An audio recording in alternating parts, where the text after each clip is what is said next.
Le mouvement étudiant contre la hausse des frais de scolarité soulève des questions cruciales concernant l'avenir de l'université et plus largement encore concernant l'avenir de notre société. Ces questions m'ont semblé trop peu débattues en ces murs. Les étudiants de la maîtrise et du doctorat ici ont eu le mérite, avec leurs collègues de l'UDM, d'organiser un débat public à ce sujet il y a quelques semaines. Mais à part cela, tout s'est passé comme si ces questions ne nous concernaient pas, vraiment, ou comme si ces questions étaient réglées d'avance. Ce n'est évidemment pas le cas, d'où la nécessité pour nous, membres de la communauté HEC, même s'il n'y a pas que des gens de HEC ici, l'événement était d'abord destiné à cette communauté, donc nécessité pour nous, membres de cette communauté, d'y réfléchir et d'en discuter sérieusement. Donc c'est la raison d'être de cette rencontre. Pourquoi avoir invité Eric et Maxime pour stimuler notre réflexion et susciter la discussion? Leur livre offre une critique de fond, à la fois de la hausse des frais de scolarité et, partant, de l'évolution de l'université. On peut ne pas partager leur point de vue, mais on doit reconnaître à celui-ci au moins 3 qualités essentielles. Il est clair, il est documenté et il est réfléchi. C'est bien assez pour nous aider à penser sur le sujet. Pourquoi ne pas avoir invité aussi un ou deux orateurs favorables à la hausse des frais de scolarité? On pourrait parler d'un rapport de force, totalement inégal évidemment, surtout ici, où la position dominante est évidemment favorable à la hausse, au moins chez la majorité de mes collègues. Alors tout d'abord, j'ai quand même fait le pari qu'il ne manquerait ni d'étudiants ni de collègues pour apporter la contradiction à Eric et Maxime. Le point de vue qu'ils défendent est très minoritaire ici à HEC et devrait susciter la discussion. Ensuite et surtout, je ne suis pas convaincu du tout qu'un débat contradictoire reposant sur un partage strict du temps de parole soit la meilleure façon de faire penser. Ce genre de débat a vite fait de se transformer en joute oratoire et en concours d'applaudissements. C'est un peu ce qui s'est passé à mon avis lors de l'événement organisé par les étudiants des cycles supérieurs. C'est une formule qui tend à nourrir l'animosité entre les deux camps bien davantage que la réflexion. D'où le choix de laisser librement l'un des points de vue s'exprimer pour ensuite en discuter collectivement et si possible tranquillement. Libre ensuite, bien sûr, à ceux qui voudraient faire entendre le point de vue opposé, d'organiser une rencontre comme celle-ci, qui n'est pas obligatoire, qui est publique. J'en serais personnellement ravi. Bonjour, merci d'être là. Merci à Yves-Marie de nous accueillir. C'est pas la première fois cette semaine qu'on veut parler devant des gens. On fait un peu la tournée des Grands-Ducs ces temps-ci. Que ce soit dans des établissements comme celui-ci ou hier dans la rue et sous la grêle au Vieux-Montréal, pour aller expliquer un peu ce que nous avons recensé finalement dans notre livre Université Inc., qui a été publié chez Lux Éditeur et que nous allons un peu vous résumer aujourd'hui. Il m'apparaît important, avant d'entrer dans la critique de la chose, de quand même faire un bref résumé là, de l'objet de la discussion. C'est-à-dire, de quoi parlons-nous, de quelle hausse parlons-nous, où sommes-nous? Ça paraît important de donc, revenir sur quelques chiffres de fond au départ. Puis, progressivement, je pense qu'après ça, Maxime va essayer de sociologiser ou contextualiser la question dans le contexte de l'économie du savoir, pour ensuite nous expliquer le rôle de la finance et de l'endettement, particulièrement l'endettement des étudiants, comment ça s'inscrit dans ce processus. Et à la fin, c'est moi qui reviendrai en terminant pour discuter plutôt de la question de fond, disons par-delà les chiffres, la question des principes du rôle de l'université dans la société et comment, en fait, on est en train, à notre sens, à notre avis, de transformer profondément la mission et la finalité des universités dans la société. Donc, voici un peu le plan de l'intervention que nous allons faire. D'abord, la hausse, bien sûr, ce n'est pas la première. Il y en a eu une au début des années 90. Il y en a eu une autre dans le coin des années 96 qui a été battue par les étudiants à ce moment-là. En fait, donc, elle n'a pas eu lieu, mais il y a eu une sorte de menace de dégel. Il y en a eu une autre tout récemment, en 2007, qui a passé. Et elle se termine en 2012. Et là, ce dont nous discutons maintenant, c'est celle qui a été proposée, non pas dans le dernier budget du Québec, mais juste l'avant-dernier budget Bachand, qui est la hausse qui va les porter à 3 793 par année, c'est-à-dire une hausse de 75 % des frais de scolarité en l'espace de 5 ans. Si l'on tient compte des hausses précédentes, les frais de scolarité auront augmenté de 2 125 $ en 10 ans, passant de 1 668 à 3 793 en l'espace de 10 ans. Ce qui n'est pas sans nous faire penser un peu, moi ça me fait penser beaucoup à ce que j'ai vu en Angleterre en étudiant le cas britannique. Ils avaient la gratuité scolaire en 1998 et en l'espace de 14-15 ans, les frais atteignent maintenant 15 000 $ par an. Donc une sorte de spirale inflationniste ou de pression inflationniste des frais. Même scénario en Australie, même scénario au Canada anglais où moi j'ai fait ma thèse aussi avec Maxime. On a tous les deux fait notre doctorat à l'Université d'Ottawa, donc les étudiants du bac payent à peu près 6 000 par année. Et c'est en constante augmentation là-bas, à peu près de 4 % par année tout le temps, bon an, mal an.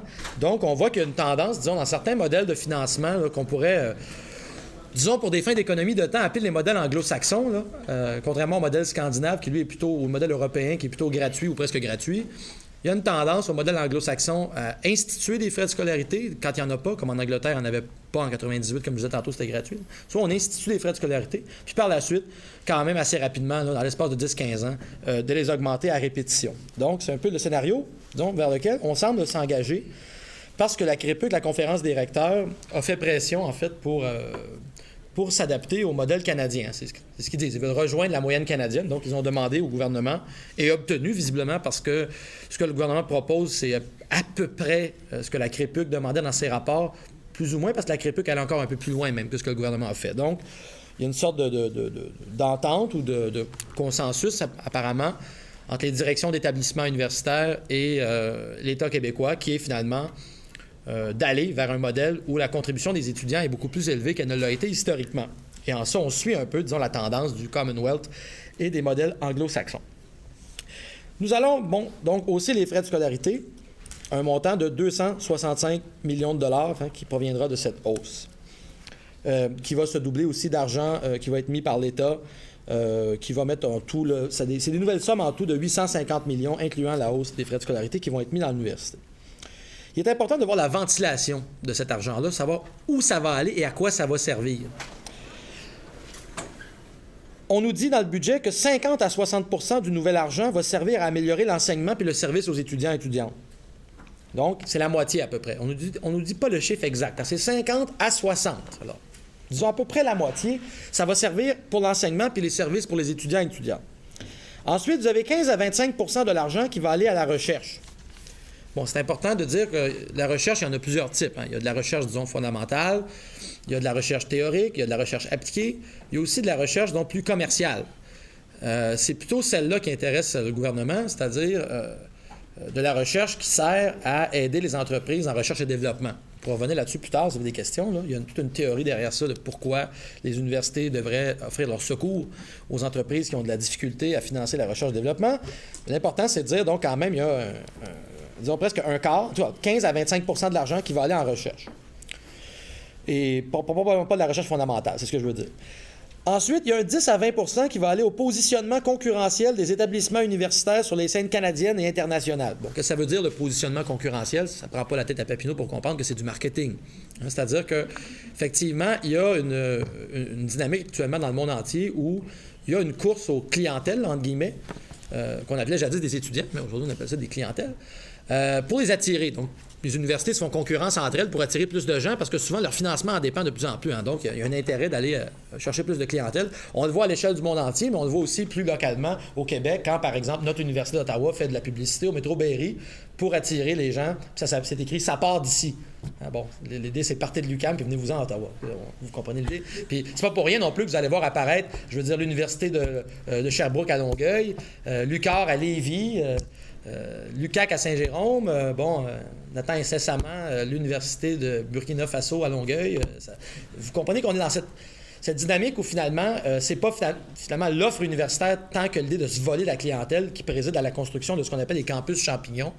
Et d'ailleurs, il y a eu une étude là-dessus tout récemment par le Cyrano qui concluait qu'il fallait un moratoire sur la construction de campus champignons parce que toutes les universités sont en train de construire. Bon, évidemment, l'exemple le plus ridicule de ça, c'est l'îlot voyageur. Vous l'aurez vu près du campus de l'UQAM, qui va donner d'ailleurs bientôt l'Institut Normand Bethune de santé de l'UDM, mais qui pour le moment est un monument à la mauvaise gestion universitaire et à la mégalomanie immobilière de Roch Denis, notre ancien recteur, mon ancien recteur en fait. Donc, il y a cette tendance, finalement, à la concurrence et beaucoup de dépenses qui vont aller, finalement, dans la construction de pavillons, dans la construction de bâtiments pour attirer les clientèles et aussi en dépenses de publicité, parce qu'il y a tous les efforts de persuasion, de marketing, et aussi de ce qu'ils appellent l'expérience étudiante. C'est-à-dire, on va mettre, par exemple, je sais pas moi, du Wi-Fi, des fauteuils dans la bibliothèque, un second cup, des paniers en plastique pour que les gens disent « Ah, je vais aller là, ça va me faire une belle expérience étudiante. » Mais ici, on parle absolument pas du contenu de l'enseignement. C'est vraiment plutôt au niveau, disons, de l'apparence. Bon, vous comprenez l'idée. Il faut que ça look, quoi. Et finalement, 5 à 15 de l'argent va être consacré aux dépenses d'administration et de gouvernance. Parce qu'il faut quand même relever une chose, et ça, c'est le Times of Higher Education qui l'a relevé récemment, le nombre de cadres dans les universités augmente plus vite que le nombre de professeurs.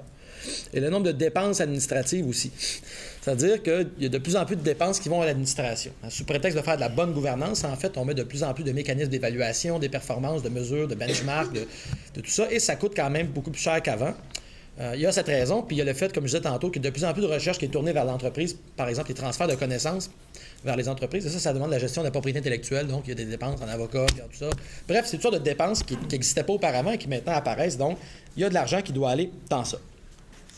Donc on voit quand même bien que, pour résumer, là, c'est seulement la moitié de l'argent qui va aller, disons, pour la mission fondamentale de l'université, qui est l'enseignement théorique, pratique, la recherche fondamentale, puis le service des étudiants. Puis le reste, disons, il va plutôt à des babioles qui participent de la capacité de l'université à performer dans un certain contexte, disons, de concurrence, etc. Par ailleurs, Québec insiste beaucoup aussi dans le budget, puis ça, on n'en a pas beaucoup parlé, c'est important. Évidemment, la hausse des frais, c'est le gros morceau, donc. C'est ce qui a intéressé tout le monde. Mais si on allait bien lire le budget Bachand, on voyait qu'il y avait là toute une stratégie de diversification des modes de financement de l'université qui passe par une place accrue aux fonds qui viennent du secteur privé. Le gouvernement voulait augmenter de 50 % les dons qui étaient faits par les entreprises et les particuliers aux universités. C'est pour ça qu'il a créé d'ailleurs un plan qui s'appelle Placement Université. C'est un système qui fixe des objectifs de collecte de fonds pour les établissements, puis qui leur donne de l'argent pour les inciter. Si vous ramassez une pièce, je vous donne une pièce. Bon. Donc, le financement public devient conditionnel à la capacité des établissements à aller chercher plus de philanthropie. Bon, d'ailleurs, c'est un peu le sens de ce qui a été annoncé la semaine dernière aussi par le gouvernement, quand ils ont annoncé qu'ils allaient mettre le remboursement proportionnel aux revenus. Ça, je pourrais peut-être en parler à la période de questions, s'il y a des gens qui veulent savoir d'où ça sort, cette histoire. C'est une très belle histoire, qui remonte à 1950, donc je pourrais vous raconter ça tantôt. Le RPR, qui est annoncé la semaine dernière, remboursement proportionnel aux revenus, aussi l'augmentation du nombre de prêts aux étudiants, mais le gouvernement a aussi annoncé dans cette rencontre que la plupart de ces nouvelles sommes de 21 millions devraient être trouvées au moyen de la philanthropie, c'est-à-dire les dons qui viennent du privé. Petit problème, on sait qu'au Québec, la culture fait en sorte que la philanthropie, elle bénéficie seulement à quelques établissements, disons, surtout les établissements anglophones. C'est-à-dire que c'est McGill, Concordia puis Bishop qui ont récolté 47 % des dons en 2008. Et ils représentent seulement le quart des étudiants. Donc, le quart des étudiants ramassent, disons, la moitié des dons au Québec déjà. Donc, c'est sûr, on peut dire que la tentative du gouvernement, c'est d'essayer de pallier ça puis de développer une culture de la philanthropie. Donc, mais ce qu'on voit donc dans ce cadre-là, dans cette diversification des sources de financement, c'est une volonté de dépendre de moins en moins uniquement du financement de l'État, disons, et d'augmenter la contribution étudiante, qui passe de 12 à 17 %, d'augmenter, comme je viens de le dire, les dons qui viennent de la philanthropie, et par ailleurs d'augmenter aussi la production de brevets qui vont pouvoir être commercialisés, et aussi ce qu'on appelle les entreprises dérivées, c'est-à-dire les spin-offs.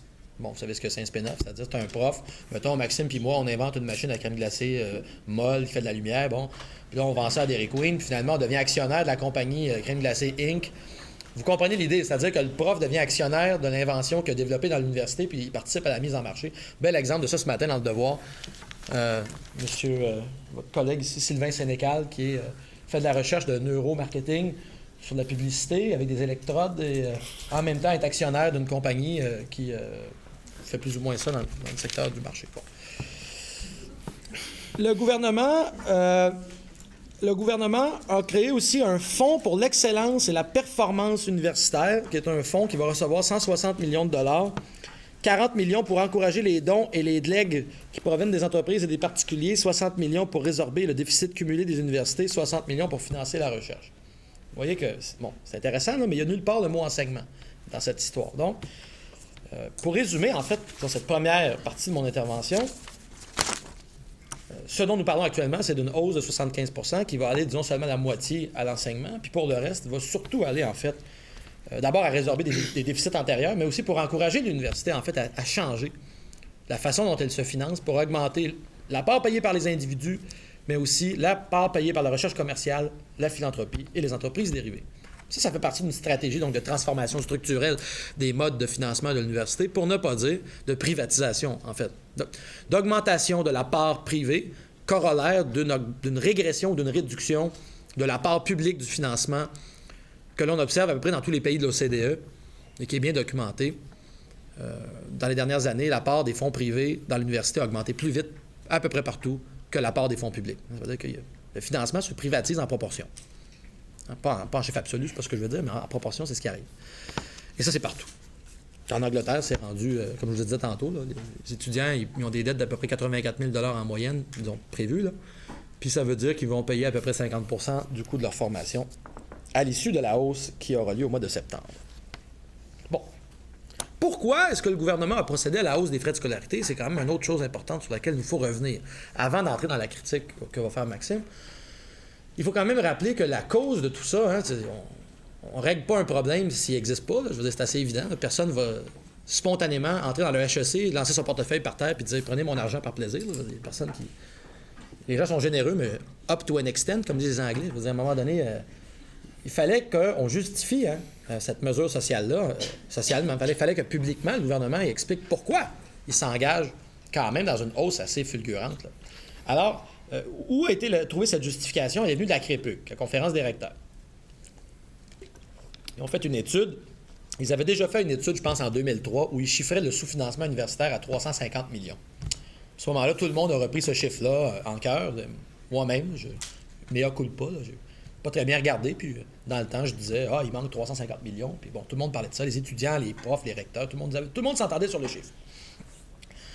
Et là, ils ont sorti une étude, je pense, l'année passée, ou il y a 2 ans, qui disait que c'était 620 millions maintenant. Donc, il manquait maintenant 620 millions dans les universités du Québec. Alors, évidemment, tout le monde est parti en peur. Où va-t-on trouver l'argent? C'est-tu les étudiants qui doivent payer? C'est-tu les corporations? C'est-tu ci, c'est-tu ça? Il n'y a pas beaucoup de monde qui est allé voir d'où ça venait, ce chiffre-là, exactement. Moi, j'ai un collègue, mon collègue Philippe Hurtaud à l'IRIS, qui m'a dit « Va voir, la méthodologie, t'en reviendras pas. » Fait que là, cette fois-ci, j'ai pas fait la même erreur, je suis allé voir. Comment calcule-t-il la chose?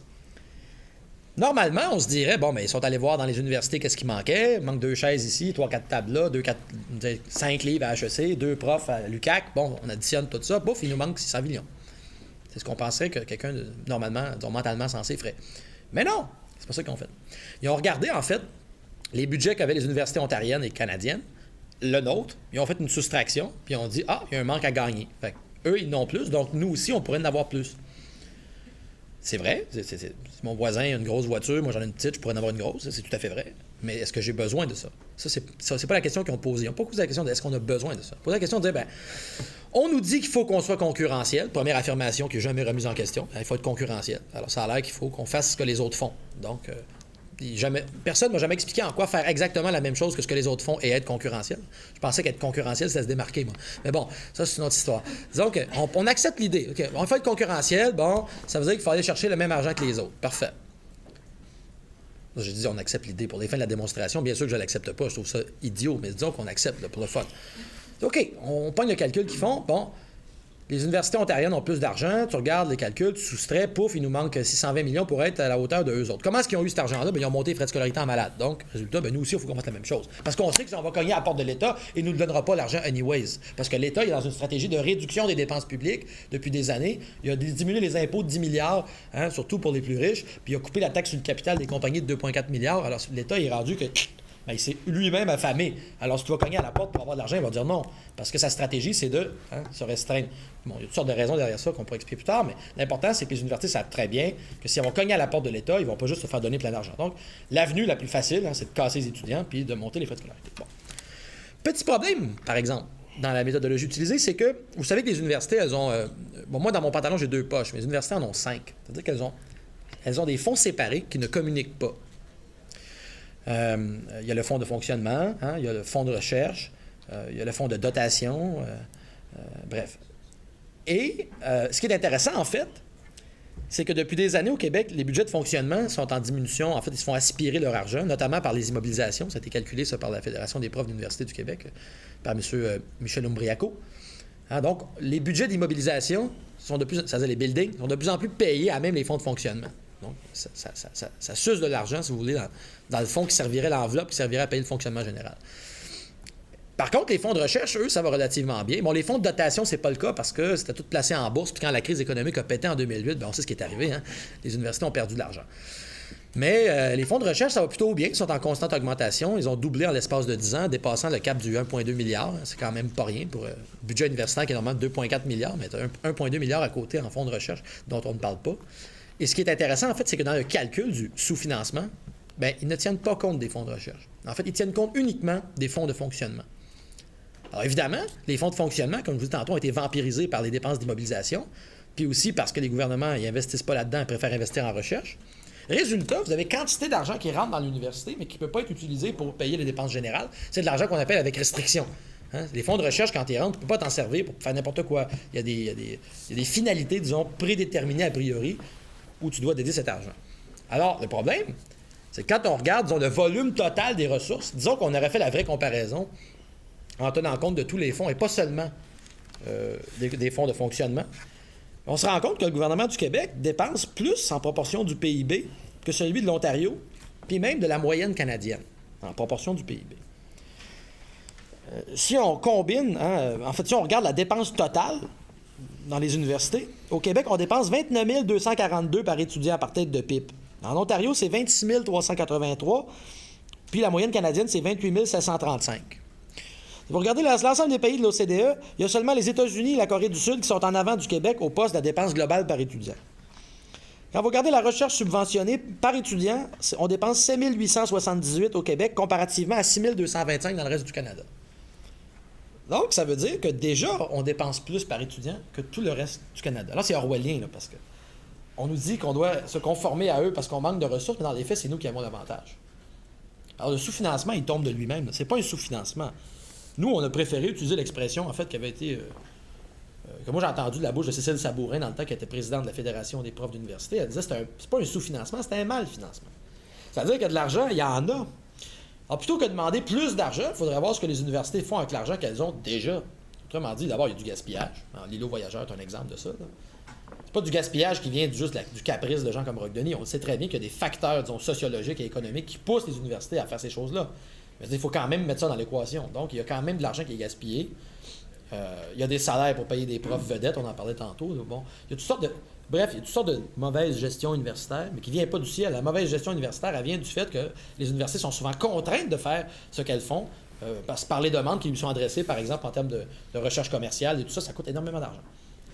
Alors, nous, ce qu'on a répliqué dans notre livre, à la CREPUC, c'est de dire, arrêtez de parler de sous-financement, soyez donc plus honnête, parlez au moins de manque à gagner, puis dites-le qu'au fond, ce que vous voulez, c'est en fait d'augmenter la part que les étudiants payent. C'est pas régler, disons, un trou comptable dans votre budget. C'est pas vrai. Il y a plein d'argent. Ce que vous voulez, en fait, c'est déverrouiller le dossier de la hausse des frais, puis vous voulez augmenter la part que payent les étudiants parce que vous savez que vous n'aurez pas plus de sous-financement du public, vous n'aurez pas plus de financement de ressources du public. Donc, ce que vous voulez faire, finalement, c'est politiquement défendre l'idée que la hausse des frais est nécessaire. Mais à ce moment-là, dites-nous pas que c'est comme obligatoire et que c'est dicté par quelconque... déficit budgétaire, parce que c'est complètement faux. Donc, je pense que là, cet argument du sous-financement, il tombe de lui-même. Il y a aussi un problème d'allocation aussi entre les domaines dans l'université. Si on regarde les statistiques, là, les sciences pures, la santé, les sciences appliquées reçoivent 76 en fait, 75,8 des subventions des contrats de recherche en 2005-2006. Donc 75 %. Quand on regarde les sciences sociales, sciences humaines, ils reçoivent 7,8 %. Donc, à un moment donné, il y a un déséquilibre aussi. C'est-à-dire que les subventions de recherche gouvernementales, elles vont à certains secteurs en priorité qui sont jugés, rentables du point de vue, à court terme de l'économie. Puis qu'à cause de ça, ça crée dans d'autres secteurs du sous-financement, sectoriel. Donc, évidemment, les étudiants de sciences humaines, quand ils voient le mot sous-financement, ils disent, c'est sûr, on n'a plus de livres à la bibliothèque, le toit coule, on est 47 dans la classe. C'est sûr que les gens disent, ça doit exister, le sous-financement, je le vois. C'est un peu plus compliqué que ça. C'est pas qu'il manque, disons, de quantité d'argent. C'est un problème de sens des priorités dans l'allocation des ressources. Alors, ayant établi ces deux choses-là, c'est-à-dire que la hausse des frais de scolarité n'est pas une façon de mieux financer l'enseignement ni de profiter aux étudiants, puis ayant établi que la prémisse sur laquelle elle s'articule est plutôt fallacieuse, on peut se demander pourquoi exactement on va de l'avant avec une chose qui finalement est bâtie sur du sable mouvant, je veux dire. Au fond, il n'y a aucune nécessité de faire ça, puis il n'y a rien qui nous dit que le Québec fait la bonne chose en copiant le modèle anglo-saxon. C'est une idée. On va faire comme le Canada, qui fait comme l'Angleterre, qui fait comme les États-Unis, puis on va augmenter la part que les étudiants payent. C'est une sorte de vision, mais je veux dire, depuis longtemps, les années 60-70, la tension à l'OCDE est là, entre ça et le modèle scandinave où les gens ne payent pas. Puis ça fait pas des systèmes universitaires moins bons. Là. Donc, bref, le débat devrait se faire là-dessus, mais il ne se fait pas parce que on veut tellement donner à la hausse un caractère inévitable qu'on nous dit « Ah, c'est à cause du fameux sous-financement, on n'a pas le choix. » Il faut toujours se méfier quand on entend ça. On n'a pas le choix, il faut absolument s'en aller dans cette direction-là. Ça ne sert à rien d'en parler. Ben là, on s'excuse, mais si vous voulez augmenter la part que les étudiants payent, il faut nous démontrer que c'est la meilleure façon de faire fonctionner l'université. Ça, pour le moment, ça n'a pas été fait. Et moi, je trouve que pour le moment, ce qu'on nous a donné, c'est une sorte de bouillie pour les chats, de discours de perlimpinpin, en fait, pour endormir les gens, puis où on ne s'adresse pas sérieusement à leur intelligence, mais plutôt, on leur demande, en fait, d'agir dans l'urgence. Et ça, c'est jamais très bon quand on fait des politiques sociales que de ne pas poser la vraie question de fond et de plutôt y aller avec la peur et les menaces. Donc, là, je vais laisser la parole à Maxime, qui va probablement maintenant suivre avec la question de l'économie du savoir. Oui, merci.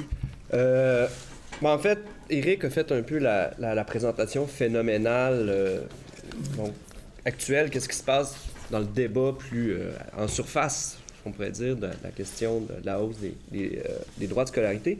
Ce que je vais faire, moi, pour ma part, c'est essayer de mettre un peu le contexte socio-économique dans lequel elle s'inscrit, parce que, d'une certaine manière, on ne peut pas comprendre réellement ce qui se passe, cette dynamique-là, si on ne l'inscrit pas dans son caractère sociologique, socio-économique plus global, puis notamment parce qu'un des arguments qui a été mobilisé pour faire la hausse des droits de scolarité, c'est d'une part qu'on est dans le contexte d'une économie du savoir, sans vraiment qu'on problématise cette notion-là, puis c'est ce que je vais essayer de faire ici, puis l'idée c'est essayer de montrer de quelle manière cette logique-là de ce qu'on appelle l'économie du savoir, elle est liée intrinsèquement à un processus plus global qui est celui de la financiarisation de l'économie, qui, on le voit d'ailleurs, qui est en crise depuis environ une trentaine d'années, depuis qu'on a parti essayer de relancer la croissance économique sur cette dynamique-là. Puis, ça pose des problèmes en ce qui concerne la reproduction même de la connaissance, donc transformation de la nature du savoir puis de la connaissance, qui peut avoir d'un point de vue strictement économique,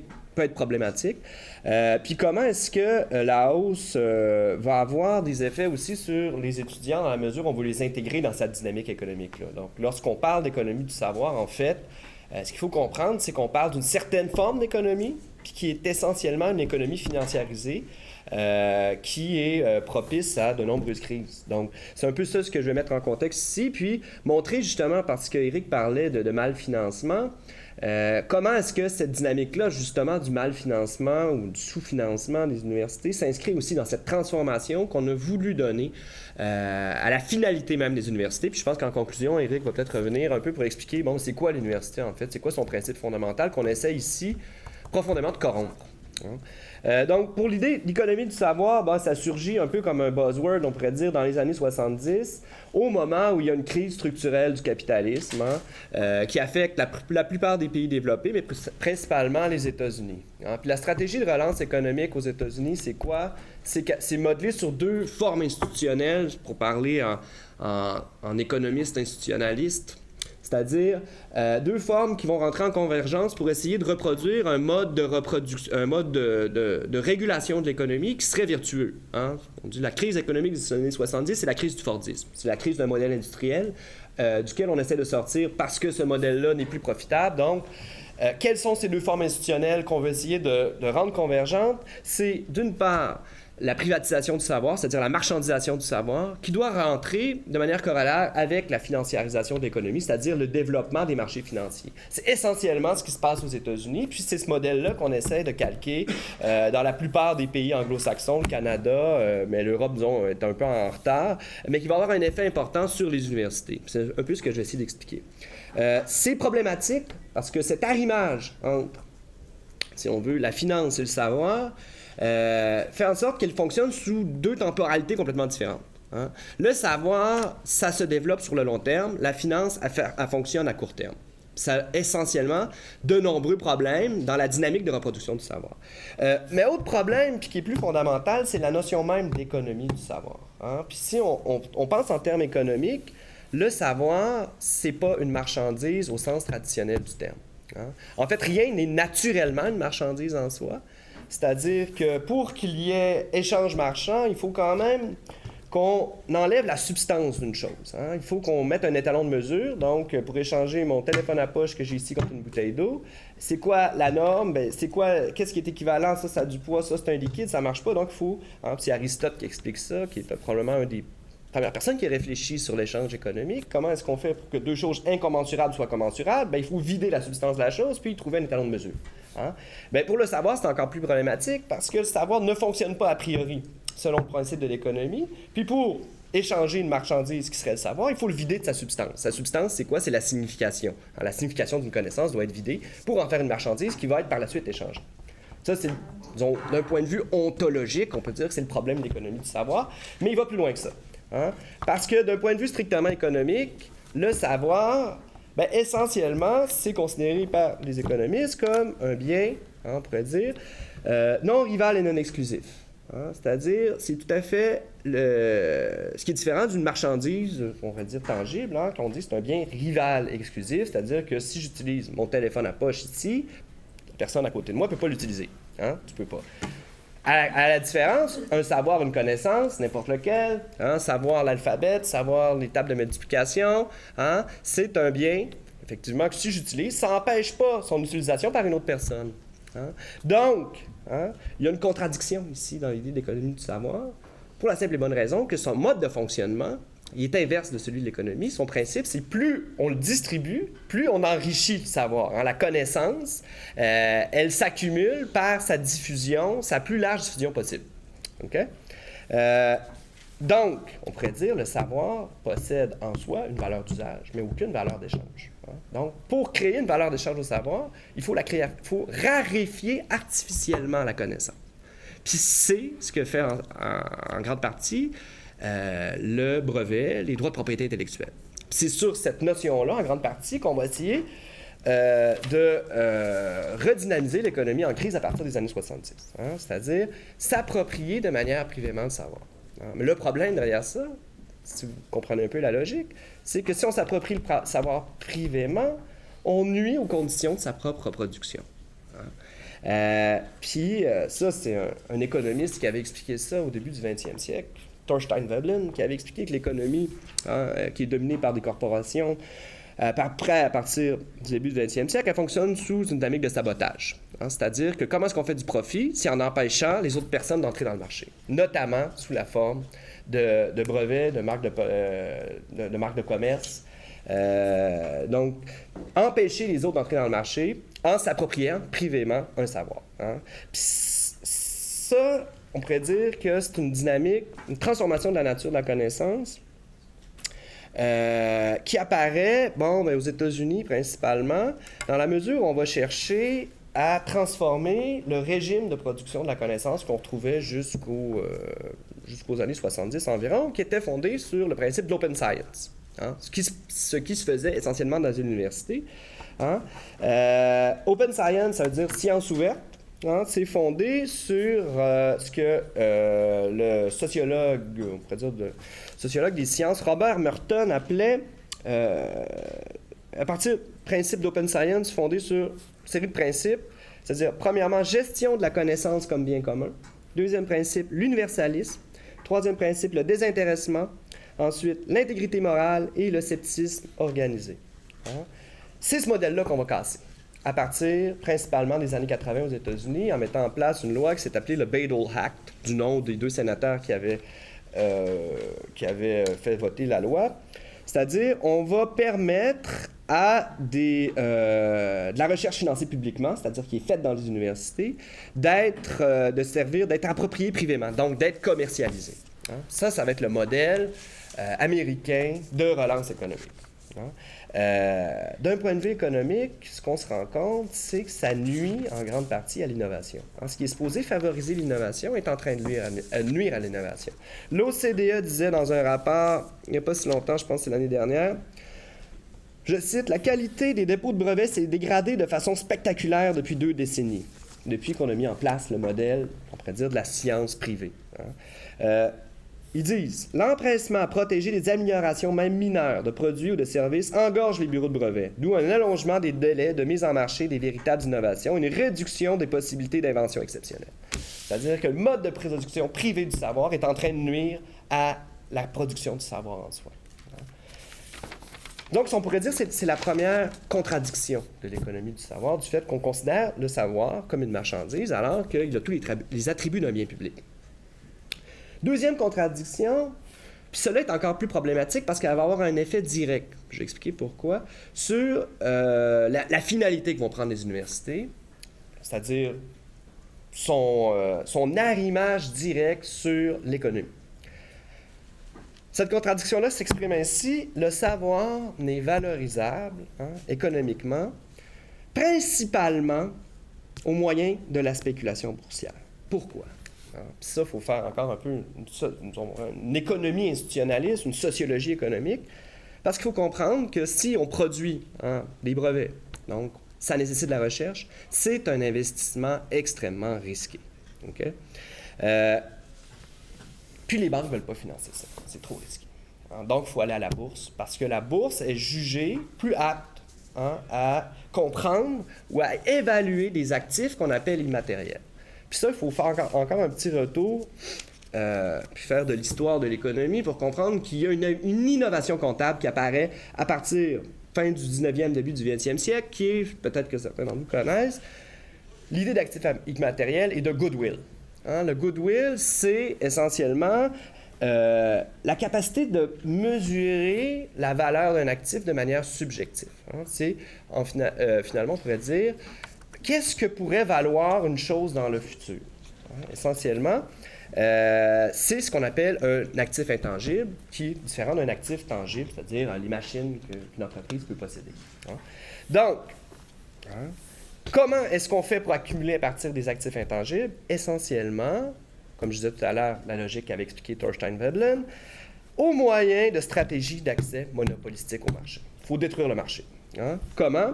Droit de propriété, marque de commerce, alliances stratégiques avec d'autres entreprises, ou encore des ententes formelles ou informelles avec des gouvernements qui vont nous permettre de sécuriser des flux de revenus futurs.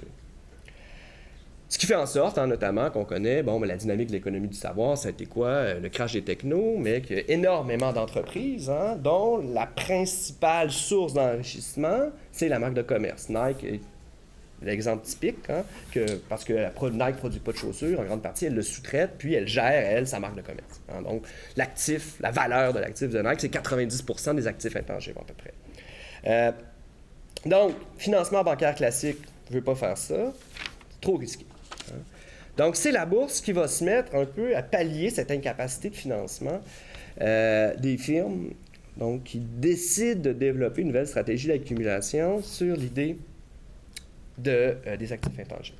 Le problème derrière tout ça, puis on le voit à l'heure actuelle, c'est que cette anticipation-là est fondée sur aucun critère objectif. Puis Keynes avait très bien expliqué ça, dans la mesure où il avait expliqué le fonctionnement de la bourse à partir de l'analogie avec le concours de beauté. Il disait, il dit la bourse, ça fonctionne en fait comme un concours de beauté où l'idée, c'est pas de trouver la plus belle personne en face de nous, mais la logique serait inversée dans la mesure où les individus doivent simuler ou mimer ou penser qu'est-ce que les autres vont penser qu'est la plus belle personne. C'est une logique qu'on appelle mimétique, autoréférentielle, qui est propice essentiellement à la spéculation.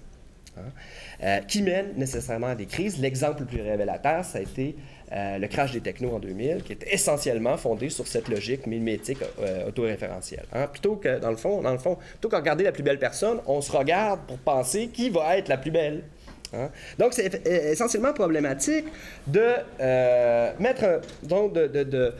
de structurer une logique d'accumulation à partir de cette dynamique-là, mais elle va avoir un effet très important dans la restructuration des universités, principalement anglo-saxonnes, puis aussi dans les universités canadiennes, dans les universités québécoises également, parce que tout le monde veut être un peu les premiers dans cette course au profit, profit qui se fait essentiellement à court terme. Donc, vous comprendrez très bien que si la logique financière fonctionne sur le profit à court terme, les entreprises ne veulent plus financer en grande partie leur recherche et développement. Donc, quelle va être la solution? On va sous-traiter aux universités la production, c'est-à-dire la recherche et développement. Puisque c'est un investissement risqué, les entreprises qui se financent à la bourse doivent avoir des rendements de 15 % alors que c'est pratiquement impossible pour la plupart d'obtenir ça. Qu'est-ce qu'elles vont faire? Elles vont sous-traiter un de leurs investissements plus risqués, qui est la recherche et développement. C'est le modèle qui a été mis en place dans les universités américaines, c'est-à-dire à partir de la loi Bayh-Dole. C'est ce qui est en train de se mettre en place au Canada, puis qui est en train de se consolider notamment avec le dernier budget. Si vous avez vu le dernier budget fédéral, les subventions de recherche aux principaux fonds, c'est-à-dire CRSH, CRSG, la santé, les sciences sociales, puis les sciences en général vont être coupées de, je pense, 21 millions de dollars. Le reste va être investi strictement dans la recherche qui va servir aux entreprises. Hein? C'est ce qui était déjà en place, c'est en train de se consolider. Autre annonce du dernier budget, 60 milliards de dollars en 3 ans va être alloué à Génome Canada pour faire des recherches dans le domaine de la santé humaine. Ça, c'est la stratégie de sortie de crise qui a été annoncée par l'Union européenne puis qui semble être prise par le Canada. C'est la logique qu'on va appeler de la bioéconomie, hein, c'est-à-dire utiliser la modification des gènes, des humains, des animaux et des plantes pour repartir une stratégie de croissance dans une optique où on est en crise depuis... on va dire une reprise sans croissance. Hein. Donc, c'est la logique de l'économie du savoir sous un nouveau terme qui est la bioéconomie. C'est, disons, d'un point de vue éthique, ça peut être un peu problématique dans la mesure où le CDE dit très bien que on n'aura pas les moyens publiquement de financer ces médicaments-là. Donc, essentiellement, ça va être moyen du privé. Donc, les plus riches vont être capables de se payer des médicaments adaptés, puis les autres vont être laissés de côté. À partir des années 90, on fait des partenariats publics-privés entre les entreprises. Il y avait un des arguments en disant que si on rapproche davantage les entreprises des universités, ça va permettre de financer les universités, semble-t-il. Les chiffres démontrent tout le contraire. Depuis la loi Bayh-Dole aux États-Unis, c'est moins de 1% du budget total des universités qui est obtenu à partir de la commercialisation de la recherche. Au Canada, c'est essentiellement les mêmes chiffres. Donc, qu'est-ce qui arrive quand on parle de mal-financement? Bien, il est là, en grande partie. C'est que si on dit les universités doivent maintenant faire la job que faisaient les entreprises, bien, ça va prendre de plus en plus d'argent au sein des universités pour faire quelque chose qu'elles ne faisaient pas initialement. Donc, on tend à corrompre leur mission. Elles ont besoin de toujours davantage d'argent, puis elles ne seront pas gagnantes nécessairement dans cette logique-là qui implique un rapport de force qui est complètement inégal entre des grandes corporations qui ont le moyen de payer des avocats pour protéger des brevets, etc., puis des universités qui n'ont pas le moyen, mais qui fait en sorte aussi qu'ils vont devoir engager une série de gestionnaires de cadres, etc., c'est très bien, mais pas pour faire nécessairement la mission de l'université en soi, mais davantage pour faire de la gestion de propriété intellectuelle, pour payer des avocats, etc. Hein? Donc, on pourrait dire en quelque sorte, ça rapporte à peu près rien aux universités, mais ça induit une logique qu'on peut appeler de socialisation des coûts et de privatisation des profits. Puis c'est à partir de là qu'on peut commencer à parler, on a commencé à parler de mauvaise gestion des universités, mais en fait, le problème n'est pas tant de mauvaise gestion qu'une question des finalités. C'est quoi la finalité d'une université? Est-ce que c'est de faire de la sous-traitance pour des entreprises ou former des citoyens, former des individus qui vont avoir appris quelque chose comme une norme du travail bien fait, peu importe la profession dans laquelle ils vont être dédiés, ou, comme dirait le recteur de l'Université de Montréal, il faut former des cerveaux, mouler des cerveaux pour les entreprises. Ben là, on a la vision. On a deux visions, on va dire, qui s'affrontent.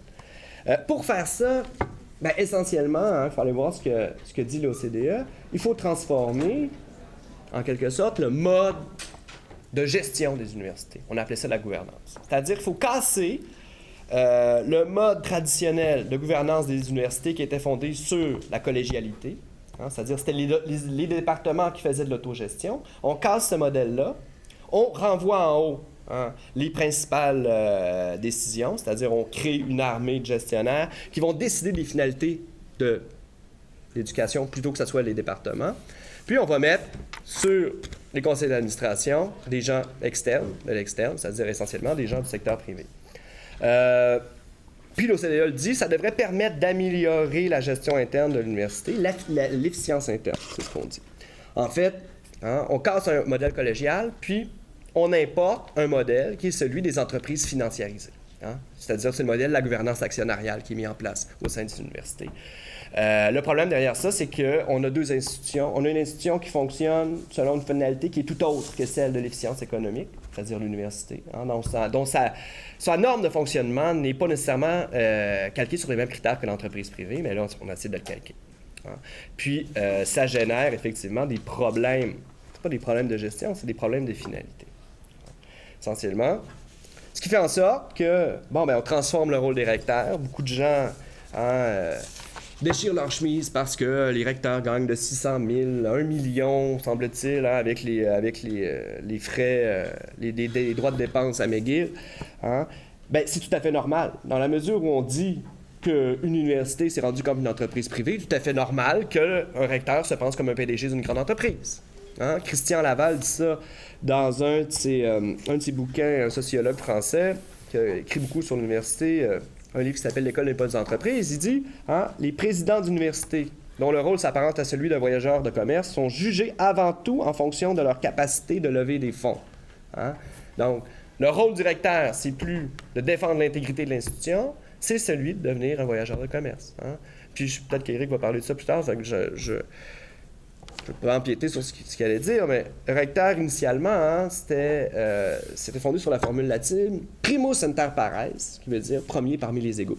Maintenant, c'est plus ça, c'est rendu le premier, hein, qui n'est plus redevable envers les réels membres hein, de la corporation dont il fait partie, qui sont les professeurs, hein, il est redevable essentiellement envers ses bailleurs de fonds.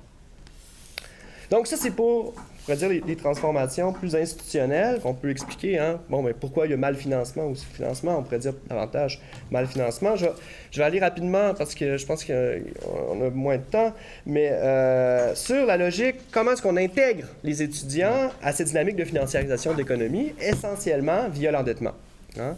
Via l'endettement, puis via aussi une idéologie qui est à la base, finalement, du discours de légitimation de la hausse, qui est celui du capital humain, c'est-à-dire j'investis dans moi-même.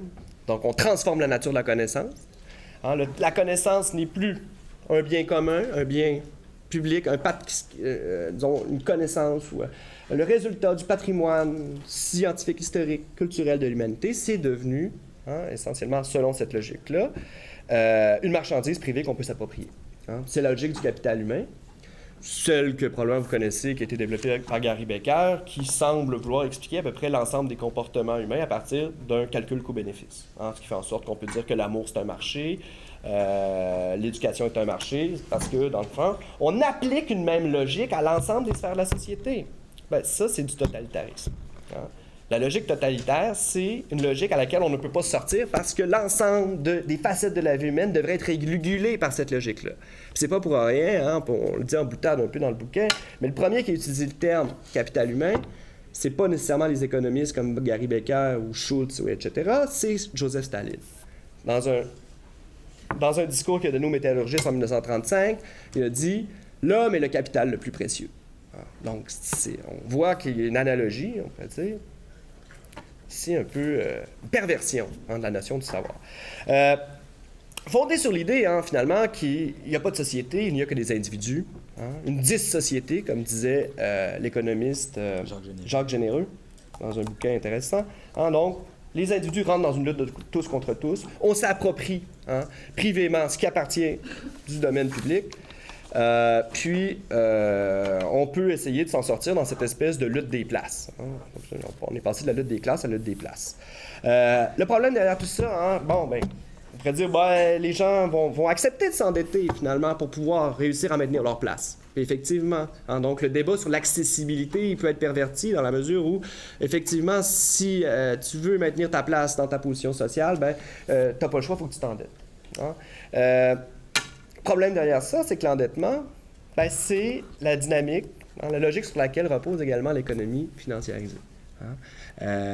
C'est-à-dire que les banques, qui vont profiter essentiellement de l'augmentation d'endettement étudiant, vont pouvoir revendre à la bourse, par le moyen de cette innovation financière qui s'appelle la titrisation, les prêts qu'ils ont contractés aux étudiants.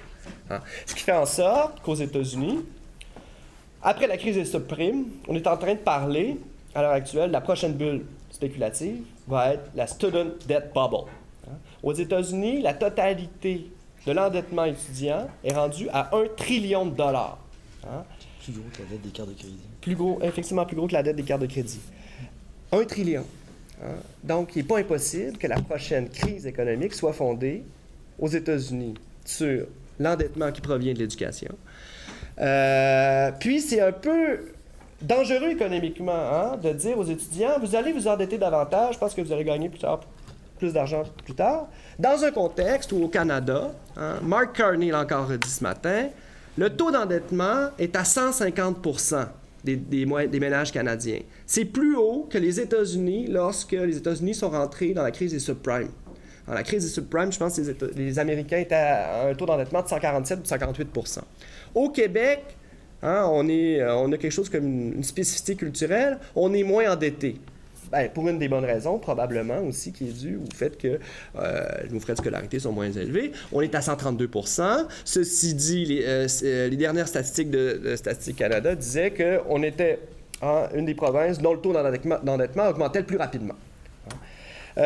Ceci dit, puis je vais peut-être terminer là-dessus, hein, le problème de l'endettement, on pourrait dire ben, la hausse des frais de scolarité, on a dit, ça ne va pas nécessairement augmenter la qualité de l'enseignement, parce qu'aux États-Unis, c'est pas ce qui est arrivé, même si c'est le modèle qu'on veut imiter, essentiellement parce qu'il a été très bien montré que cette logique-là, hein, d'augmentation des droits de scolarité, qui ont quadruplé aux États-Unis, a fait en sorte hein, que la note moyenne d'un étudiant américain était environ de C dans les années 70, il y est maintenant de A-. Pas parce que les étudiants sont meilleurs, essentiellement parce que hein, tout le monde a appris qu'il y a une logique clientéliste. Si tu veux garder tes étudiants, il faut que tu leur donnes des bonnes notes. Essentiellement, les recherches ont montré ça, pour vous en citer. Mais l'autre problème derrière ça, hein, c'est que la dynamique de l'endettement, c'est une dynamique, on pourrait dire, d'esclavagisme. Hein. C'est-à-dire que la dette, hein, c'est le moyen de réguler une population dans les sociétés libérales avancées. Hein. C'est via l'endettement qu'on produit des individus dociles. Hein. La dette, c'est quoi, au fond? C'est un vol de temps. Hein. On te vole ton temps en liant le futur au présent et tu es condamné à vivre dans un présent perpétuel, celui du remboursement continuel, mensuel de ta dette. Hein. Ce qui fait en sorte que... Qu'est-ce qui est arrivé aux États-Unis depuis qu'on a quadruplé les frais de scolarité? Bon, on parle ici hein, de gestion. Essentiellement, les départements de gestion ont quadruplé. Puis les départements de poésie, de littérature puis philosophie hein, ont complètement... du moins, les entrées ont diminué. Pas parce que les gens ne s'intéressent pas à la philosophie, à la poésie, à la littérature, c'est qu'ils ont appris hein, la pédagogie de la soumission qui leur a été donnée par l'endettement. Autre problématique avec ça, c'est-à-dire de la notion de « I invested myself », je suis du capital humain. Yvan Allaire, que vous connaissez peut-être, président de l'Institut sur la gouvernance des organisations privées publiques, dit qu'il y aurait peut-être un problème hein, dans cette idée de, bon, il faut faire de l'argent à tout prix, hein, qui est un peu l'idéologie qui motive la hausse des frais de scolarité, notamment parce qu'elle envoie les étudiants dans certains domaines. En gestion, ils envoient où? En finance. Hein, je vais citer ici Allaire qui dit, puis il dit à quelque part, ben ça peut peut-être expliquer, du moins pas au complet, mais en partie, la dernière crise financière auquel on a assisté aux États-Unis. Hein. Il dit... La finance y a pris trop de place. Aux États-Unis, et c'est probablement semblable au Canada, il faudrait aller voir les chiffres, 22% des étudiants qui entrent au MBA prévoient se diriger vers la finance. Mais en fin de compte, 45% obtiennent un diplôme dans ce domaine. Ils ont appris pendant leurs études que la finance, c'est là où ça se passe. Du coup, on se retrouve avec peu de diplômés dans la spécialité liée à la fabrication ou aux ressources humaines, la substance même de l'entreprise. Il faut aussi enseigner aux étudiants à valoriser des modèles d'entreprise autres que celles cotées en bourse. Je pense notamment à la coopérative. Hein? Donc, je pense que je vais laisser Éric pour terminer, pour essayer, une fois que j'ai fait un peu le topo général, voir en quoi le vrai débat est sur celui de la finalité des universités. Il y a juste une petite chose que je voulais rajouter sur la question de la pédagogie disciplinaire de la dette. En Angleterre, ils ont publié un truc qui s'appelle le White Paper du gouvernement britannique au mois de juin 2011, qui s'appelle « Students at the Heart of the System ». Donc, ça dit l'étudiant est au cœur du système. Bon, on peut voir ça comme étant quelque chose de merveilleux, mais au fond, ça cache une vision clientéliste. Hein, c'est l'idée de la qualité totale, Total Quality Management. Donc, c'est la qualité du produit et la satisfaction du client qui va être le critère normatif d'évaluation. Et dans ce texte très intéressant, le gouvernement propose de publier les salaires des diplômés pour faire en sorte qu'il y ait un arrimage entre l'endettement des étudiants puis leur comportement de clients consommateurs de contenu éducatif pour qu'ils puissent se regarder dans les filières et se diriger spontanément par calcul vers les filières qui promettent une part de revenus futurs plus élevée. Donc, en publiant les salaires, ça fait un indicateur de signal de prix, disons, qui dit, ben, est-ce que l'investissement de mon capital humain va être rentable ou non? Et ça va favoriser tout naturellement une sorte de conformisme où les gens vont se diriger puisqu'ils ont des frais de scolarité très élevés et des grosses dettes, vers les champs qui promettent en tout cas des possibilités de remboursement, disons, plus intéressantes. Donc là, il y a un effet d'entraînement, là, on voit très bien que la dette, en fait, elle fait partie d'une sorte de dialectique, en fait, qu'on voit beaucoup dans les sociétés actuelles, c'est-à-dire on maximise l'autonomie des établissements et des personnes, mais par ailleurs, il y a une logique d'hétéronomie qui s'installe, donc c'est une autonomie frelatée. Tu as plus de liberté, mais au fond, tu es contraint de faire du calcul, puis le calcul, mystérieusement, t'entraîne à t'inscrire dans les domaines qui sont, disons, à court terme, valorisés par les marchés. Bon. Et ça, en fait, ça fait partie d'une stratégie de planification économique qui est celle des quasi-marchés, en fait, qui est celle de Hayek, le Use of Knowledge in 21st Century Society. In Society, c'est ça. Use of Knowledge in Societies, où, en fait, c'est une parenthèse que je fais, mais parce que ce qui est arrivé, en fait, là, c'est à l'OCDE, à partir de l'après-guerre et du plan Marshall, ils se sont dit, il faut qu'on trouve une façon d'utiliser le facteur humain, ce qu'on appelle le facteur résiduel, pour maximiser la croissance du PIB.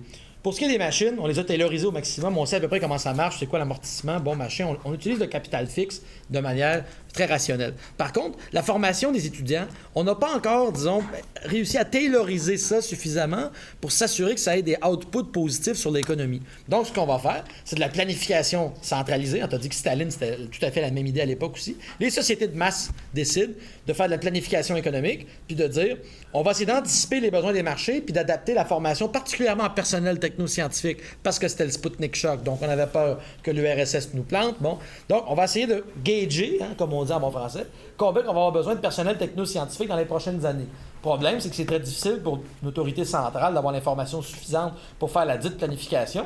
Alors, l'effort, disons, à partir des années 80-90, surtout 90, c'est là que ça sort à l'OCDE, des rapports qui s'appellent « Mesurer le capital humain », très intéressant, où ils disent, il va falloir qu'on développe une comptabilité du savoir acquis pour, en fait, être plus apte à essayer de faire les calculs. Puis finalement, on n'est pas capable de développer cette comptabilité-là vraiment. Donc, ce qu'on va faire, plutôt que de planifier centralement le machin, on va maximiser l'autonomie des clients, puis ce sera, disons, les singularités, c'est-à-dire les personnes, les subjectivités, qui seront placées en situation de calcul, disons, localement, stratégiquement, qui vont être les plus à même de faire les choix, ayant les informations sur le terrain. On reconnaît tout à fait la thèse hayekienne classique. Donc, c'est tout simplement une décentralisation de la planification. Mais c'est néanmoins de la planification économique. C'est juste que ça passe par une autre stratégie. C'est-à-dire, on obtient des gens qui maximisent, en fait, qu'ils s'enrôlent dans des formations qui auront un impact positif sur la croissance de la valeur, mais on ne le fait pas en gérant centralement l'offre de programme, plutôt qu'en décentralisant le machin, puis en subordonnant le tout à un processus d'évaluation permanente, qui est celui de la dynamique, disons, marchande concurrentielle, puis aussi des dispositifs d'évaluation benchmark à côté. Bon, c'est juste pour dire quand même que il y a cet intérêt, en fait, d'utiliser l'information du prix des frais de scolarité puis de l'endettement pour créer des situations de calcul chez les sujets au niveau local pour pallier aux insuffisances de la planification centralisée de l'arrimage du capital variable ou du capital humain à la croissance de la valeur. Mais c'est pas de ça dont je voulais parler. Ça, c'était juste une parenthèse qui m'a été inspirée par Maxime Ouellet et ce qu'il disait. Moi, je voulais revenir en finissant sur le fait que... Puis je pense que c'est ce que Guy Rocher dit ce matin. Je ne sais pas si vous avez lu Guy Rocher, La lutte des étudiants est juste dans Le Devoir. Guy Rocher est un grand professeur émérite par 8 fois de l'Université de Montréal, mais aussi a participé au rapport Parent en 1965, qui était à la fondation de l'Université québécoise. Et il dit, d'une part, il dit que la gratuité scolaire, c'est souhaitable, mais il dit dans la même citation, « En adoptant le point de départ de la gratuité, ça nous impose de repenser les politiques en éducation tout autrement. Tant qu'on est dans le débat du gel et du dégel, on reste sur une discussion des chiffres qui tournent en rond. » Moi, j'aimais bien cette façon de nous dire que, c'est bien beau, là, ces questions-là, mais il nous rappelle d'ailleurs qu'à l'époque de la fondation du rapport Parent, c'était la gratuité qui était le projet, mais que pour toutes sortes de raisons, donc techniques, puis après idéologiques, on ne l'a pas fait. Alors que ça coûterait 750 millions de dollars faire la gratuité scolaire, c'est plus 1% du budget du Québec, donc c'est pas un drame non plus, là. Donc, il dit c'est pas une utopie, c'est faisable, la gratuité scolaire. La raison pour laquelle on ne l'a pas faite, c'est pour des raisons, disons, idéologiques par la suite. Mais donc, ce que j'aime dans l'intervention de Rocher, c'est, non seulement il nous dit que la gratuité scolaire est possible, mais plus fondamentalement, il nous dit que le débat des chiffres, il nous empêche de faire le débat sur le fond des choses, c'est-à-dire le débat des principes. Alors, en terminant, peut-être que, maintenant qu'on a quand même parlé pas mal de la question économique, je vais peut-être aller plus sur la question de principe. Qu'est-ce que ça doit être, l'université? et de comment la logique actuelle, disons, d'instrumentalisation est en train de miner ce principe-là. Je ne sais pas si vous connaissez Michel Freytag, c'est un sociologue québécois qui est mort en 2009, qui a écrit Le naufrage de l'université. Et dans Le naufrage de l'université, Freytag commence en nous disant, quand on parle de l'université, on nous dit que sa mission, c'est l'enseignement et la recherche. Comme si c'était à peu près, les Allemands ont des mots valises, là, des mots qui se collent ensemble. Donc c'est enseignement et recherche, donc c'est tout ensemble. Freytag, il dit attention, attention, deux choses. D'abord, historiquement, l'enseignement théorique et pratique, c'est ça la mission de l'université, la mission première. Bien sûr, il y a de la recherche à l'époque, mais c'est de la recherche, disons, libre, dont l'objet est surtout de développer un savoir non dogmatique suite au fait que la religion, on fout le camp, puis maintenant on veut développer d'autres connaissances, donc il faut bien qu'on fasse de la recherche. Mais ça n'a rien à voir avec la recherche à visée, disons, instrumentale que Maxime décrivait tantôt, pour des fins d'accumulation à court terme en bourse. Là. C'est tout à fait deux choses. Alors, on entend curieusement les recteurs parler de grandes universités de recherche, et je pense que maintenant, on doit voir que l'enseignement disparaît d'abord, alors que c'était la mission première, l'enseignement théorique et pratique. Puis deuxièmement, que la recherche dont on parle, c'est beaucoup plutôt une recherche, disons, intéressée, qu'une recherche libre et indépendante. Là, comme tu disais, le budget fédéral a consacré ça. Donc, revenant à cette idée que la base de l'université, c'est l'enseignement théorique et pratique, je veux revenir un peu sur le réductionnisme avec lequel, aujourd'hui, on a, disons, oublié une bonne part de ce à quoi sert l'université, et on ne la voit plus, finalement, que d'un point de vue très restreint, qui est un utilitarisme très à courte vue. Peut-être faudrait-il rappeler, en partant, que depuis l'époque des Lumières, en fait, historiquement, depuis sa fondation, même dans les universités médiévales, mais bon, plus pleinement depuis l'époque des Lumières, l'université s'est définie en vertu d'un idéal d'autonomie, qui est très important, une autonomie à l'égard de toutes les puissances extérieures qui voulaient la subordonner à ses objectifs. Pouvoir des princes, pouvoir des papes, aujourd'hui on pourrait dire pouvoir de l'argent. Les universités ont, disons, essayé, depuis 800 ans, de résister à ce qu'on appelle l'hétéronomie, c'est-à-dire de subir une loi extérieure sur laquelle elle n'aurait pas d'emprise. C'est toujours à cette idée fondatrice de l'institution que s'en est pris le pouvoir, avec comme objectif de mettre la main sur les universités pour qu'elles disent ce que le pouvoir voulait entendre. Toujours. Aujourd'hui, donc, l'objectif, c'est d'enfermer le travail de l'esprit, la pensée, dans une abstraction, disons, comptable et économiciste à laquelle l'économie financiarisée, le capitalisme financiarisé réduisent le monde.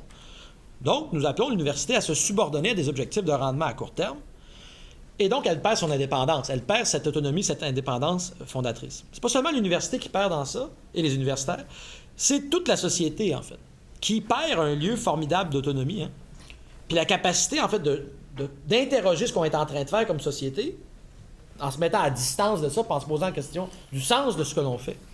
Parce qu'on est assujetti, disons, immédiatement, directement branché sur une nouvelle contrainte hétéronome, qui est une contrainte, disons, opérationnelle, c'est-à-dire qu'il faut se montrer performant pour participer à la croissance infinie de l'argent. Par exemple, l'ancienne rectrice de Concordia, Mme Judith Woodsworth, disait devant le Canadian Club, qui est un regroupement d'entrepreneurs, « Vous devez voir les universités comme des centres d'entrepreneuriat intellectuel. Aidez-nous à vous aider et nous récolterons tous les bénéfices. Nous allons vous aider à relancer la croissance. » Bon. Est-ce que ça veut dire que les universités n'ont pas à avoir d'utilité économique ou ne servent à rien du point de vue de l'économie? Il faut faire attention parce que quand on dit ce qu'on dit, il y a souvent des gens qui entendent bien ce qu'ils veulent et qui pensent qu'on est en train de dire qu'il ne faut pas faire de la recherche appliquée ou que l'université, c'est un truc pour pelleter des nuages qui n'a absolument aucune utilité économique. Ce n'est pas du tout ce que nous disons. Mais il y a une nuance importante à faire et je pense que la meilleure façon de la faire, c'est celle de penser quelle est la nature de l'université comme institution sociale. Et pour ça, je vais utiliser une notion qui vient de mon philosophe préféré. Bon, quand même prof de philo, il faut bien que je me serve un peu de lui. Il sort des économistes, moi je sors des philosophes. Hegel, que vous connaissez peut-être, philosophe obscur, Georges Wilhelm Friedrich Hegel, qui était philosophe allemand. Puis, tu sais, bon, l'université allemande est un peu le modèle, le fleuron de l'université européenne quand Hegel y enseigne dans les années 1800. Bon. Quel est le concept que Hegel utilise? Ça s'appelle la corporation de métier. Hegel nous dit, dans la société, il y a des individus. Les individus peuvent passer des contrats, ils peuvent faire des échanges marchands, ils peuvent se poursuivre en justice, ils peuvent se faire la concurrence, mais ça ne fait pas une société. Bon, contrairement à ce que pense Margaret Thatcher. Mais bon, Hegel dit ça ne suffit pas. Vous ne pouvez pas juste avoir des gens, contrairement à ce qu'on voit aussi avec les injonctions actuellement que les étudiants font contre leurs collègues, c'est pas seulement en faisant des contrats et en poursuivant les autres en justice qu'on fait une société. Hegel, il dit qu'il faut quelque chose de plus. Cette chose-là s'appelle la corporation de métier. Qu'est-ce que c'est? C'était une sorte de guilde, corporations, on en a encore aujourd'hui, les électriciens, par exemple, les maîtres électriciens, ou les boulangers, ou, toutes les corporations artisanales, ce sont des guildes de métiers, d'artisans, qui conservent la norme du travail bien fait. On en a parlé un petit peu tantôt. C'est une éthique professionnelle. Par exemple, je vais former un ingénieur, je vais le former en vertu de la norme du travail bien fait, défendue historiquement par la corporation, mais ressaisie par la suite par l'université avec le fil du temps, puis qui devient un savoir disciplinaire dans l'université, où on n'est pas en train d'enseigner à l'ingénieur à faire des imprimantes avec des puces qui cassent après 300 copies parce que ça fait faire de l'argent, mais on y enseigne à être un bon ingénieur qui a de l'éthique, puis quand on lui demande de faire ces choses-là, il dit « Ben non, c'est pas un bon produit. Moi, je suis là pour faire un bon produit, je ne suis pas là pour faire des choses qui brisent. » Donc, on lui apprend une éthique professionnelle qui n'est pas celle qui a cours, disons, dans l'arène des échanges et de la société civile marchande, mais qui est celle qui vient, disons, de la norme éthique professionnelle qui est conservée dans l'université, qui, elle, est devenue, disons, le lieu de synthèse de ce qui, historiquement, s'est développé organiquement dans les corporations. L'université elle-même est issue d'une corporation ou d'une entente, on dit en latin « Universitas Magistrorum et Scholasticum », c'est-à-dire c'est l'entente entre les maîtres et les élèves pour garder et transmettre le savoir de manière critique. Puis après ça, ça s'est institutionnalisé sous la forme de l'université puis de la Bildung en allemand, c'est-à-dire la formation de l'esprit, puis du corpus des savoirs que l'on connaît. Alors, la corporation de métier, elle a une utilité économique. Les boulangers, ils font du pain, les architectes, ils dessinent des cabanes, bon, ils font des choses. Ça a une utilité dans la société, puis ça fait faire de l'argent à des gens, bien sûr. Mais, ce qui est le critère de mesure de ce qu'on va enseigner, c'est pas les résultats, disons, économiques, c'est la norme du travail bien fait qui est gardée dans la corporation, puis par-dessus dans l'université. Ça n'empêche pas les gens qui ont été formés là d'être utiles par la suite. À preuve, ça fait 800 ans qu'on fonctionnait comme ça, puis à ce que je sache, il y avait quand même de l'économie qui se faisait. Bon, surtout avec la modernité, en fait, parce qu'on pourrait débattre de l'existence de l'économie au Moyen-Âge, mais c'est pour dire quand même que l'université, elle a toujours été utile socialement en faisant ce qu'elle fait, c'est-à-dire en formant des têtes, puis en formant des gens qui ont une éthique, une conscience professionnelle, même si ce sont des gens qui font un travail très, très appliqué. Pas obligé de former des philosophes hégaliens à pelleter, moi j'aimerais ça, mais bon. Vous comprenez l'idée, donc, c'est-à-dire que tu peux être utile sans être directement plugué sur le 220 du machin. Bon, c'est ça la différence. Bon. Je vais vous citer un philosophe français qui s'appelle Plinio Prado, qui a écrit un livre qui s'appelle Le Principe université, qui est une petite plaquette gratuite sur Internet en PDF, donc vous pouvez aller la lire si ça vous intéresse. Il nous rappelle que la Magna Carta des universités européennes, leur charte fondatrice, défend le principe fondamental d'autonomie de l'université qui, de façon critique, produit et transmet la culture à travers la recherche et l'enseignement. La charte nous dit aussi que la transmission de cette culture humaine est ce dont dépend dans une large mesure l'avenir de l'humanité. Donc, si on arrête de faire ça, on va avoir des problèmes.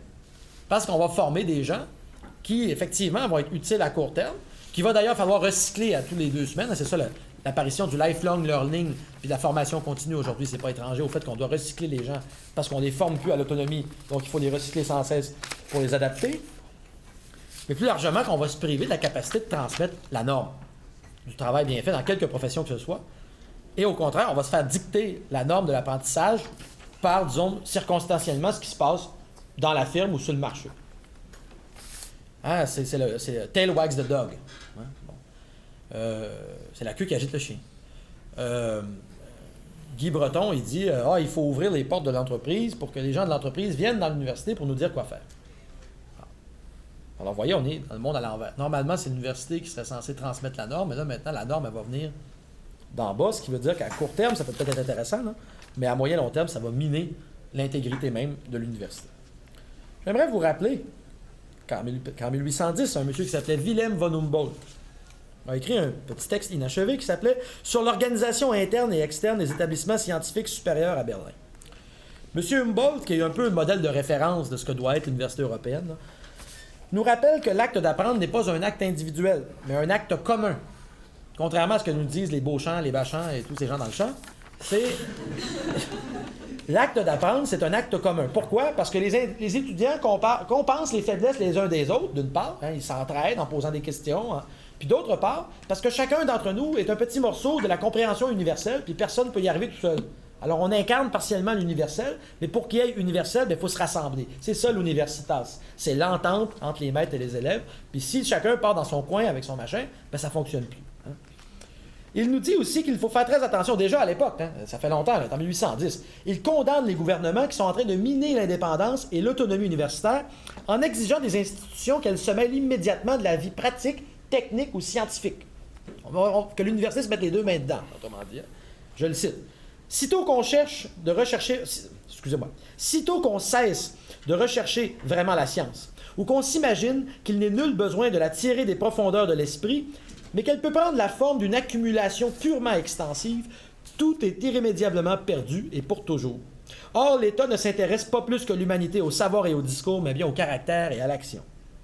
Qu'est-ce qu'il dit là? Il dit, au fond, les gens et le gouvernement ne voient pas d'utilité immédiate à la réflexion sur le long terme. À quoi ça sert, ça?